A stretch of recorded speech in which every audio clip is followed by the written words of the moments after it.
زبر جد، اس پر زکوٰۃ کا کیا حکم ہے؟ یہ ایک موتی کے اقسام میں سے شمار کیا جاتا ہے، چنانچہ زبرجد یا اس کے بنے ہوئے زیورات پر زکوٰۃ کا حکم نہیں ہے۔ ہاں اگر تجارت کے لیے ہے تو پھر اس صورت میں تجارتی مال ہونے کی وجہ سے زکوٰۃ کا وجوب ہوگا اس شخص کے ذمہ۔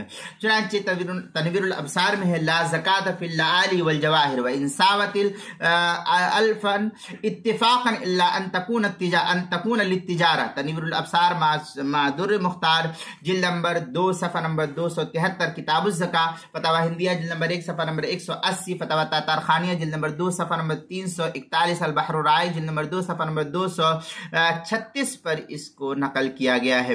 اسی طریقے سے زکوٰۃ کے مسائل کا انسائکلوپیڈیا اس کے حروف تہجی زا عنوان ہے، زبر جد صفحہ نمبر 191 پر اس کو نقل کیا گیا ہے۔